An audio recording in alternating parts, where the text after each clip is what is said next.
ಪಕ್ಷದ ನಾಯಕರುಗಳ ಜೊತೆ ಅನೇಕ ವಿಚಾರಗಳ ಬಗ್ಗೆ ಚರ್ಚೆ ಮಾಡೋದು, ಪಕ್ಷದ ಸಂಘಟನೆ ಬಗ್ಗೆ ಚರ್ಚೆ ಮಾಡೋದು, ಬೇರೆ ಬೇರೆ ವಿಚಾರಗಳು, ಅಲ್ಲಿಯ ಕೇಂದ್ರ ಸರ್ಕಾರ ಮಂತ್ರಿಗಳು ಸರ್ಕಾರಕ್ಕೆ ಬರಬೇಕಾದಂತಹ ಅನುದಾನಗಳ ವಿಚಾರ ಚರ್ಚೆ ಮಾಡ್ತಾರೆ. ಪಾರ್ಲಿಮೆಂಟ್ ನಡೀತಾ ಇದೆ, ಪಾರ್ಲಿಮೆಂಟ್ ನಡೀತಾ ಅವರು ಹೋಗುವುದು ಸರ್ಕಾರ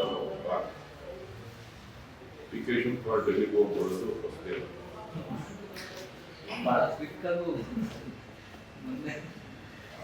ಕಾರ್ಯಕ್ರಮ ಇತ್ತು, ಹೋಗಿಲ್ಲ. ಮೈಸೂರು ಸಾಧನ ಸಮಾವೇಶದಲ್ಲಿ ಮುಖ್ಯಮಂತ್ರಿಗಳ ಮಾತು ಮತ್ತು ನಡವಳಿಕೆ ಬಗ್ಗೆ ತೀವ್ರ ಆಕ್ಷೇಪ, ವೇದಿಕೆಯಲ್ಲಿ ಇಲ್ಲ ಸ್ವಾಗತ ಕೋರಲ್ಲ ಅಂತೇಳಿ ಡಿ.ಕೆ. ಶಿವಕುಮಾರ್ ಹೆಸರು ಹೇಳಿದಾಗಲೂ ಕೂಡ ನಿಮಗೆ ಆ ಥರದ ಅನುಪಸ್ಥಿತಿಯಲ್ಲಿ ಸ್ವಾಗತ ಕೋರಿದ್ರೆ ಏನಾಗ್ತಾ ಇತ್ತು ಅನ್ನೋದು ಸಿಎಂ ನಡವಳಿಕೆ ಸರಿಯಲ್ಲ ಅನ್ನೋ ಅಭಿಪ್ರಾಯಗಳು. ಅದ್ರ ಬಗ್ಗೆ ಮುಖ್ಯಮಂತ್ರಿಗಳ ಪಾರ್ಟಿಗಳನ್ನ ನೀಡಿದಿರಲ್ಲ, ಅದ್ರ ಬಗ್ಗೆ